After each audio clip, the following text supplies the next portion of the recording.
Dried gourds around this time of year are one of my favorite things to go and work with. So we're going to take this dried gourd and turn it into a really cute turkey that can be used for Thanksgiving as a centerpiece or maybe as some decoration.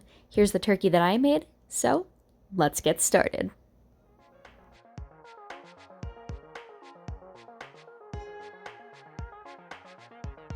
What you will need to go and make this turkey is a dried gourd, just about a medium-sized one works best, a pencil, and this is to go and sketch everything out for all the details you want to put in, a Dremel, and this is going to help to make these different grooves, along with also just add a lot more detail to your turkey. You're also going to need some paints. I decided that using matte acrylic paint was probably the best to go and do, just because the gourd itself, after I had sanded it, is already pretty matte. You are also going to need some fake leaves, and you're going to need a hot glue gun. I ended up using a low temperature hot glue gun just because it's a lot easier to work with this rounded surface and a lot safer so I don't burn myself. Now here is the gourd that I am using. This was a painted gourd that I ended up being gifted, and I took off a lot of the paint and sanded it. So we're going to start off with our sketch. Now to draw the wings, what these are is the best way to explain it is, we'll say almost like an oval line that goes inwards. It's also a good idea to have up a reference to go and see other turkey drawings that have been made in the past by other people. And with the little arms that are here, they're kind of along the lines of, we'll say, like cartoon fingers with how they look. You can also branch these out just slightly more and sketch out a bit of where you're going to maybe put some of the lines later, just in case you decide that you want to go and indent where the Dremel is going to go later. But these little arms or the little wings are these branched off areas that have 3 rounded points to make it look like, we'll say, the turkey has almost fingers. I find that it's easier to go and sketch out the wings first, and then after you've sketched out where you're going to go and put the turkey's wings, go up to where you're going to put the eyes, beak, along with also the gobbler. And I just find that this is easier because it lets you figure out the proportion of everything else. Now the eyes are 2 ovals that are going to be together, and they'll have this little tiny separation in the center. The beak is going to be a rounded triangle that is right in between where the eyes are. I wanted to leave a small amount of separation because I did use the Dremel later. And the gobbler is just kind of like a rounded squiggly line that goes down slightly to where the neck of this gourd is. I also want to give my turkey some eyelids, and this definitely helped to go and sketch this out before I decided to go and paint everything. Now for where the neck is, I'm drawing these semicircles, and these are going all the way around. This is going to be the separation between the different feathers. There's these 2 lines that branch down slightly, and also this rounded circle here at the bottom that goes up to where the wings are. And now I'm going to go over some of these areas with my Dremel. I have it on a pretty low speed as it is right now. Usually dried gourds are very thick, but I didn't want to go and accidentally crack it or use too much pressure. So I'm just very lightly doing this. The point is to only make some very light marks on the surface rather than making any really huge holes or having it skip too. Because the gourd does have a decent amount of texture to it, it's a good idea to more so just glide this around the surface, slowly take off a very small amount of this just to make an indent, and kind of just go from there. Using the Dremel really gave a lot of depth to this turkey after I went and I painted it, and I absolutely loved too just how much more detail doing this extra little step did. Dried gourds don't really splinter too much, but keeping your Dremel just a little bit lower will prevent it from going and cracking.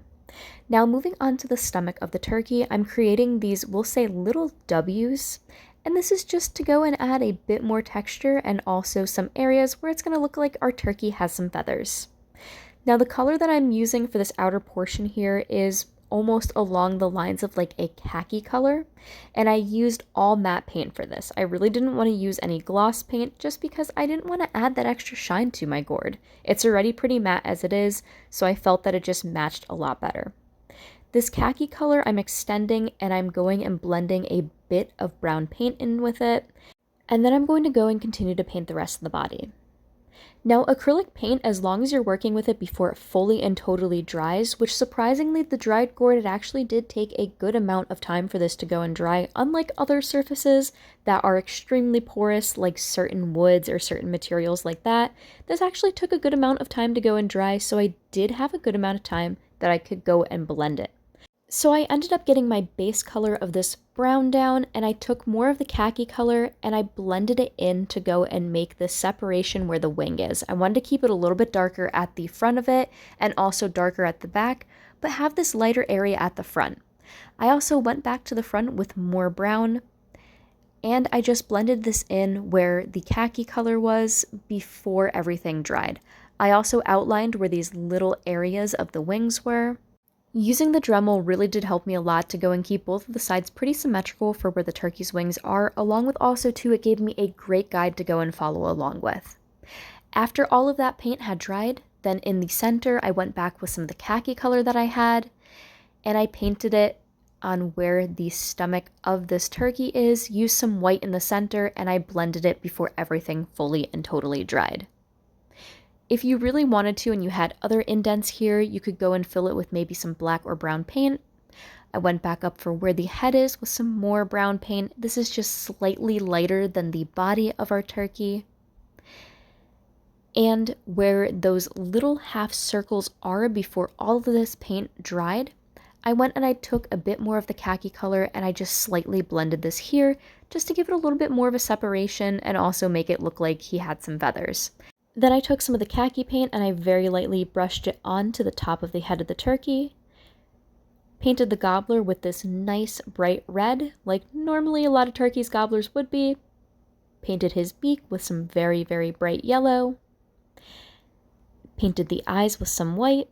Waited for that to go and dry, and as that dried, then I went and I outlined some of the different areas that I used the Dremel, along with also made these little tiny lines that are for where the feathers are. I ended up putting 3, then I went back to where I made these W shapes on the stomach and filled it in with some lighter brown paint. As the rest of the turkey's body dried, I went back up to where the eyes were and I painted in the pupils. I also did add a very small amount of shadow after everything had fully and totally dried. After the turkey is painted how exactly you would want it to be painted, then you can go and put some fake leaves onto the back. It's easier if you start up higher with these leaves and then slowly bring them into the center. I did 2 rows of these leaves and I also filled in just a couple extra that were towards the back end of it. So I put 3 at the top, 2 at the sides, and then a couple towards where the back was just to go and fill in a bit more of this space. And here is the final turkey. I love how it turned out. It is so cute and it's going to be a great centerpiece for Thanksgiving. Thank you all so much for watching. Make sure to like, comment, and subscribe. There's more tutorials on my profile.